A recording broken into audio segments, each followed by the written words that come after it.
Every life has a soundtrack, and every song has a story. Turn up the memories and take the journey. This is Jukebox Journey.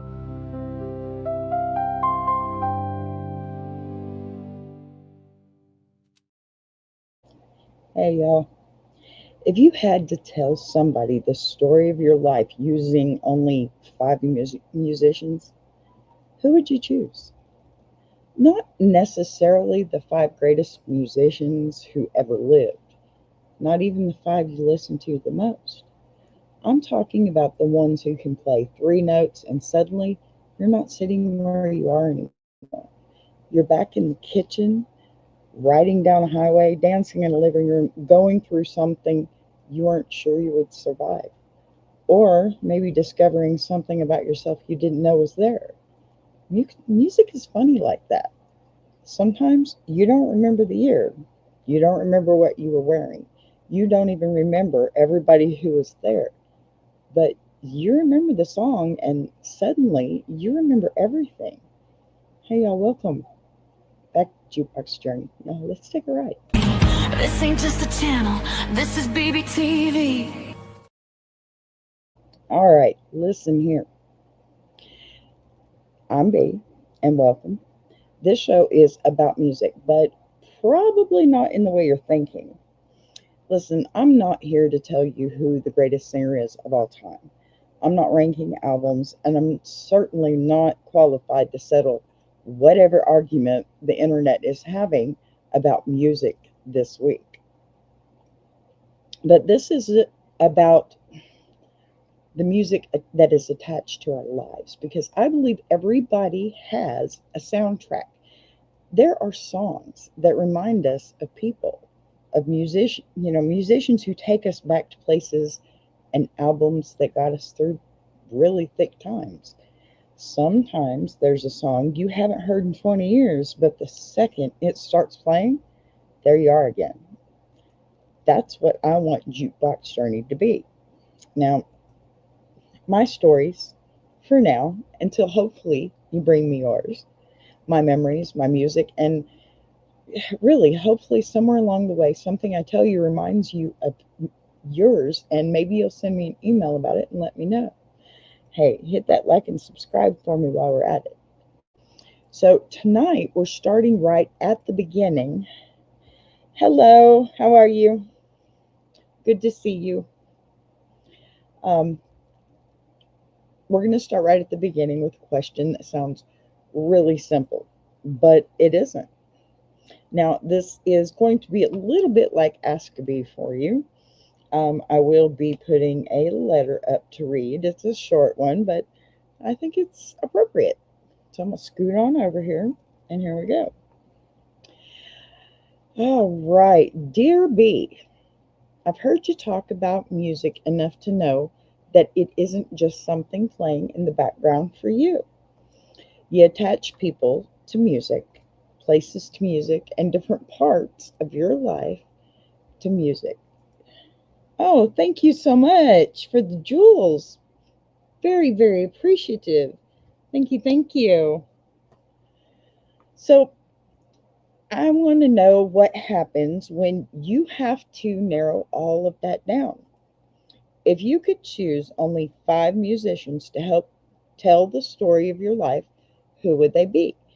And I don't mean just singers. They can be singers, songwriters, instrumentalists, performers, band members, or any musician whose work became connected to a piece of your story. Wow, what a wonderful thing to ask. Oh, thank you so much. Look, I really appreciate you for that. Thank you. So, they don't have to be five musicians you think are the greatest of all times. They don't even have to make sense to anybody else. I want the five who make sense to be. Oh, what a nice question to have. All right, second half of our letter here. Who takes you somewhere the second you hear their music? Who reminds you of somebody you love? Who represents a particular time in your life? Who helped you through something? My goodness, you have a lot of questions for me, but I'll try and answer them. And is there somebody whose music didn't just become part of your story, but actually challenged you to discover something about yourself? Basically, B, if your life had a jukebox and I gave you five selections to tell me who you are and where you've been, whose names would be on it? Signed, waiting on track one. Okay, that is, see, I had to prepare for this one, I'll be honest, because this is quite a list of questions here. But again, I am going to try and answer all of those for you. I promise, okay? So, first let's start with number 1, because I don't have a particular order. So we're not going to do, oh well, number 5 is best or number 1. Neither or, they're all the same for me. They're heartfelt, and music is important to me, right? Pardon me. So, my first will probably always be in Dolly Parton. You know, the music that takes me back to my granny.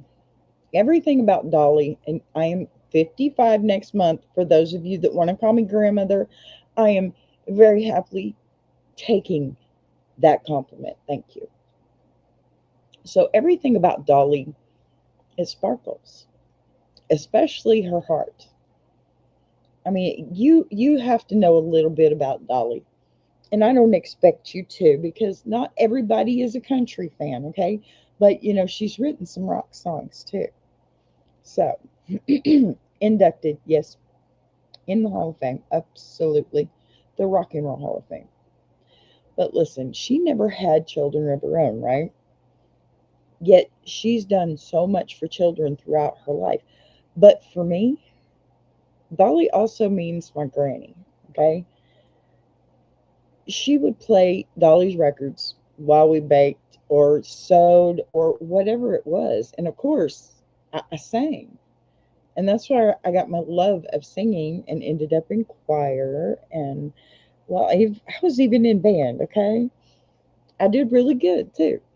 And I still sing at the top of my lungs every chance I get. But Granny loved hearing me sing. You know, and this is what you asked for, so I'm going to give you the little bits and pieces. I ain't going too deep, but my grandmother was very special to me. I lived with her for a good amount of years, with and without my parents. Um, and, well, the crazy lady decided she would give her birthday away to my second son and then took off. It's okay. She was ready. She needed to.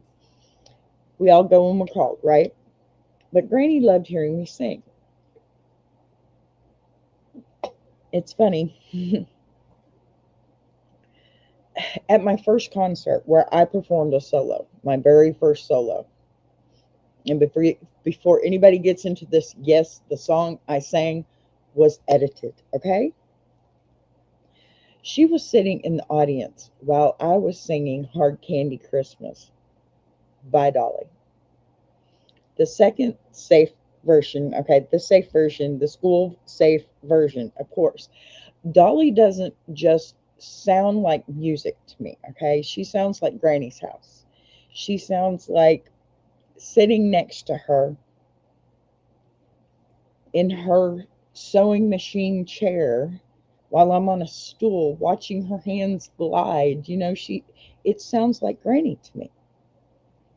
And when Dolly came out with Coat of Many Colors, I wish that I could have been with my grandmother the first time she heard it. I'm telling you, she would have gone crazy over it. Absolutely crazy over it.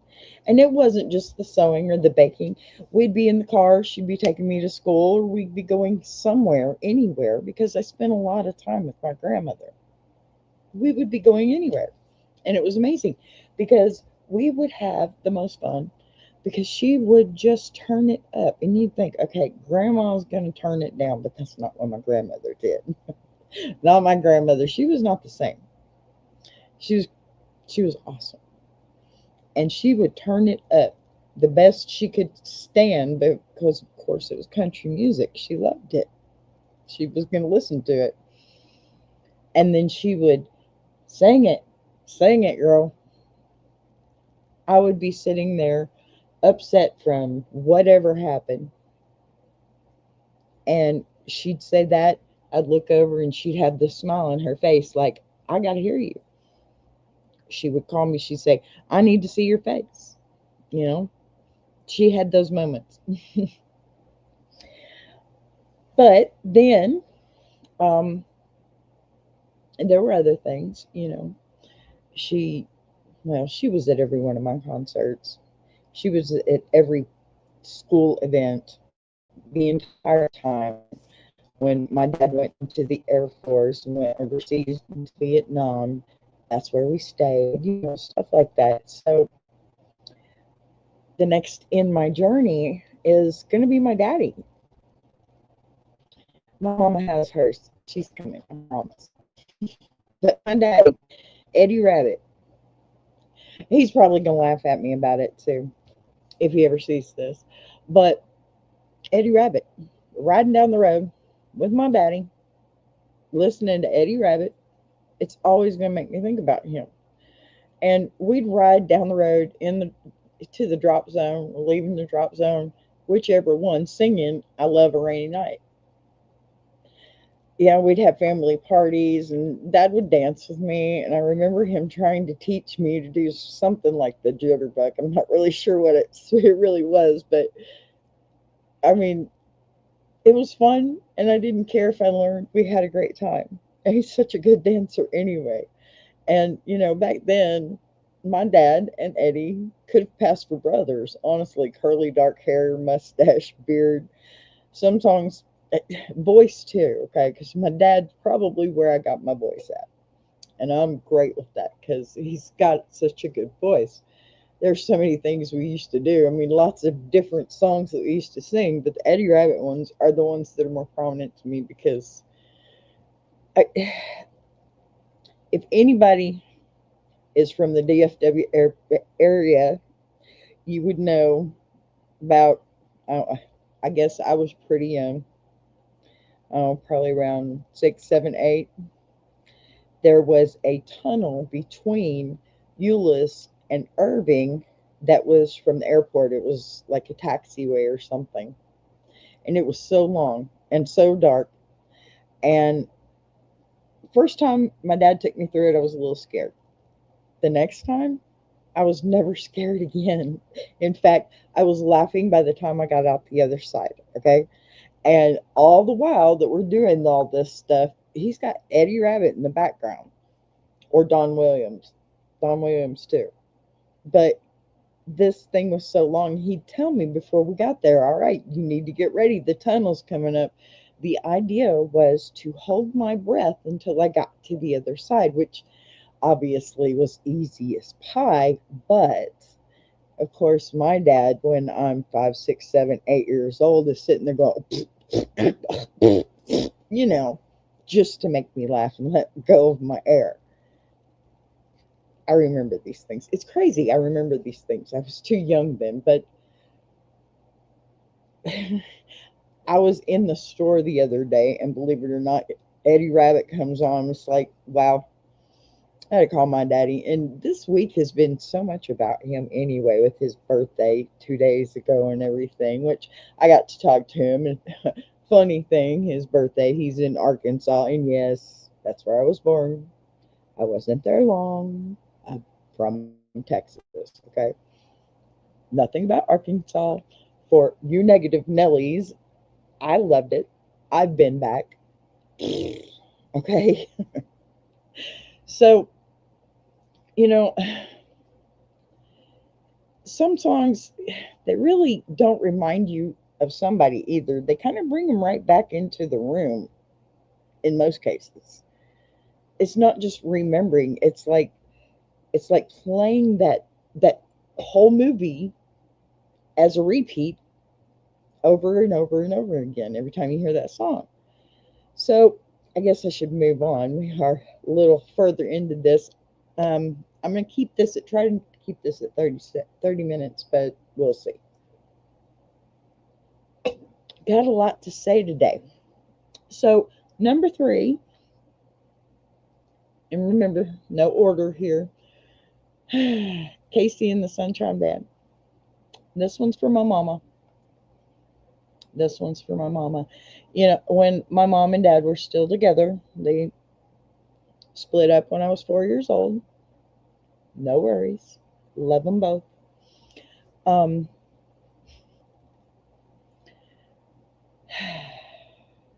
Me and the pool table. Okay. First off, let me tell you, my mother's name, okay, her initials were KC. And I'm just going to go ahead and put it out there. Yes, my mother's name was Karen. And let me tell you something, when that first started, I was pissed. Quit talking about my mama. Hi, Ellen Smile. How are you, sweet doll? Good to see you. I'm so happy to see you, honey. How are you? So, yeah, my mother's name was Karen. She was every bit the definition of Karen now, and she would have owned that. She would have absolutely owned her name, no doubt. We used to call her the Dragon Lady at work. We did, and it was true. And let me tell you something. She knew it. Yeah. She loved us anyway, but she was hard. She was real hard. But, you know, Casey and the Sunshine Band, of course, Casey. And it had to be hers. You know, she'd put me up on my dad's pool table, okay? And let me dance and sing to Shake Your Booty. Yep. She had several songs. I think there was one like, oh crap, I forget the name of the band, but the name of the song was Heaven's Just a Sin Away. Good to see you. I had just had surgery Tuesday for your, oh honey, I didn't know if you were having surgery again or not. I did see a little update on that not too long ago. You know what? You go tell that doctor I'm giving him permission to just trade you in for some newer models, okay? Just give her a new hip, give her a new. Make this woman well, please, God. Okay? Oh my goodness. No more surgeries for a while. You're going to scare me, lady. I can't get there fast enough. You be good. Okay? Yes, I know. Oh, on the other knee? Oh my gosh. I knew about the first one. I think I talked to you. That's when I talked to you the last. My goodness, lady. Would you behave yourself? No more surgeries. Tell them doctors give you a break.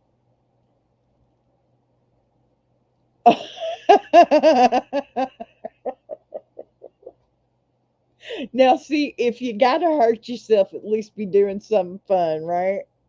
You go, girl.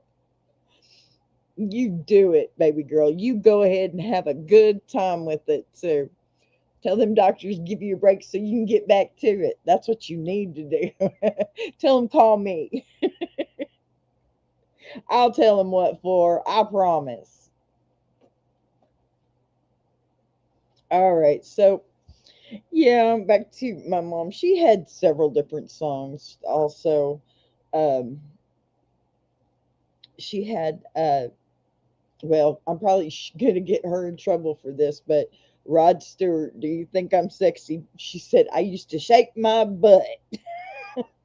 It was probably the Casey and Sunshine Band song that she got started with that, and then she just had to see more shaking of my butt standing on the pool table. But when you're, 3, 4 years old, that's probably one of the best things to see anyway. And a baby's laugh is the best sound on top of music.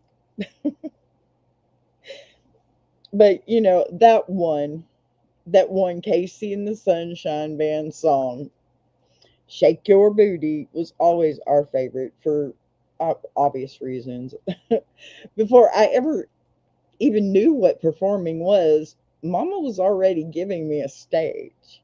And that was great. So, here I am. Hope you're happy, Mommy.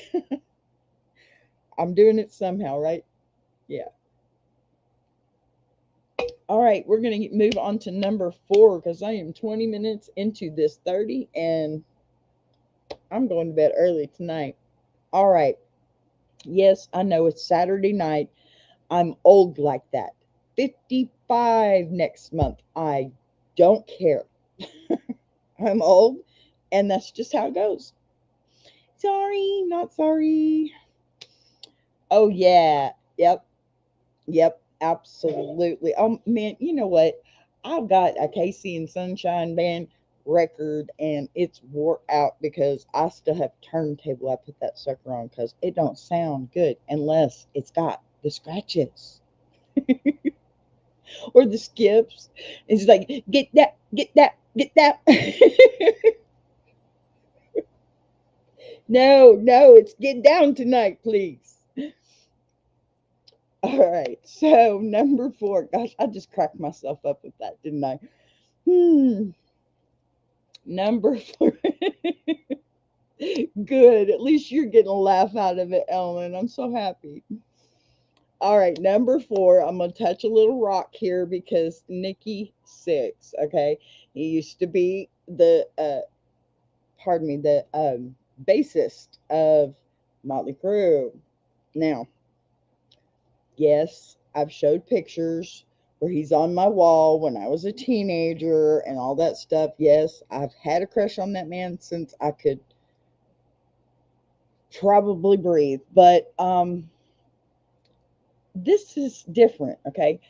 This is just about him and the time of my life that he started this part, making something beautiful out of ugly parts, right?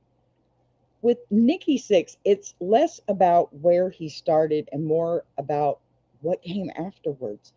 The addiction destroyed pieces of his life, but look at what he made from what survived. Listen, I've read the Heroin Diaries cover to cover, and addiction is something that has touched my own life and my family. Not everybody gets out, right? That's why his story means something to me. He took things society might call damaged or deformed or even ugly, and he turned them into music and writing and photography and arts. If you see his book, his second book, I think it's Life is Beautiful. It's it has disabled people that he has put in costumes and made living art with, and it's just absolutely amazing because his photography is top notch for somebody that's been through as much as he's been through. But sometimes what survives the ugliest part of your life becomes the most beautiful part of yourself. And I really think that's what he did with his second book. Yep. Song Doobie. Yeah. So, okay, one more final. I have a fifth. I'm supposed to do 5 as according to the letter. Um, y'all don't laugh at me. And no, I'm not going to give you a sample today, but Christina Aguilera. Yeah, yes, that young little lady. Listen, back in my day, we had some pretty brave altos out there. But Christina, oh my gosh, y'all, Christina Aguilera she's brave and she's got the voice and obviously she's beautiful, but I'm talking about her artistry here, okay, right? She's got such runs that, and I mean runs by her voice, not by the bathroom, okay? Don't go confusing that, trying to mess with me. All 50,000 of you sitting here watching. But if you know music, you know what I mean by a run. When she goes up and then down and then up and then down and then up and then it's a run. It's multiple sounds and notes in one breath. Yes, she has a beautiful voice, doesn't she, Ellen? But finding out what my own voice can do, Christina is different. This one is about me testing my limits too. She's an alto, as am I, and her music challenges the hell out of me. When I can hit one of those notes or actually match one of those runs, it's ridiculously exciting because I know there was a time when I couldn't do it. I didn't get there by avoiding the hard songs, okay? I got there by singing them over and over and pushing my voice further and further. And you know what? This comes natural to her, and that's terrifying to me because, I mean, hello, that's amazing. And of course, I'm going to keep singing her music because I just absolutely love to. I prefer singing to others' country music because it's just, well, listen to my voice. You hear the twang. Come on. Sometimes you don't know what you're capable of, though, until somebody else's talent makes you reach more. And I really think that that's what she's done for me. And, uh huh. Yes, yes, Ellen, yes, honey, exactly who I'm talking about. Exactly who I'm talking about. Oh my gosh, Genie in a Bottle. Oh my gosh, the first time I heard her do that one, I was like, oh yeah, I can do that, no problem. Get about halfway through it, I'm like, well, okay. But then she brings out Lady Marmalade, and I'm telling you, I take from the beginning of that song to right before she hits that, taking deep breaths because I know I'm going to own it if I can. And that is every time she starts out, when she starts singing, she's got to have a, she belts everything. She's a belter. I'm a belter. She's a belter. I think that's why I like her most, is because I don't need a microphone. And this bitch don't need one either. She's got lungs for days, right? It's fun to really try as hard as possible and then actually hit that run or actually hit that really high note that altos don't normally get. But then you go back to later, well, earlier in my life, I guess I should say, to like Whitney Houston or even Aretha Franklin or Patti LaBelle, or you know what? There's no comparison, but it's been there all the time. It's just brought out differently, right? So, when I started thinking about five musicians, I thought I was picking music. I wasn't. I was picking memories and places and people and different versions of myself. And that's the thing about music. Your your five probably aren't my five, okay? And they shouldn't be because you didn't live my life and I didn't live yours. But I bet you have them. You've got a soundtrack. Those musicians who belong to somebody loved, who you loved, the song that takes you back to being a kid, you know? No, I'm not talking about I love you. Okay? That's not the one. The music that followed you through the harder years. And maybe the musician who made you reach a little further and find out there was something inside you that you hadn't discovered yet. I'm telling you, it's all over the place. That's the way it happens. It just goes that way. All right, y'all, that's your jukebox journey. This one is mine. So before you leave, I want you to think about it. If you only got five, who would be in your jukebox? I'll be back next week, next Saturday, 8 p.m. Central, for another Jukebox Journey. In fact, I have a new schedule. Let me announce that now. Okay. I'm here all week, starting last Wednesday, I suppose, all week at 8 p.m. Central, Monday through Friday for Ask a Bee. Saturday is your Jukebox Journey, and then Sunday we're working on a little show that may or may not happen this weekend. We will see about it. That one, yeah, it's going to be for tomorrow if we can make it. Until then, turn it up. Sing it badly if you have to. Sing it beautifully if you can. Dance in the kitchen. Remember somebody you love, and don't ever apologize for loving the music that helped make you who you are. I'm Bee, and I'll buzz you later.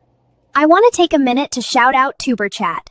If you're a creator who's tired of surface level advice, says, and actually wants to understand how YouTube works, that's the space.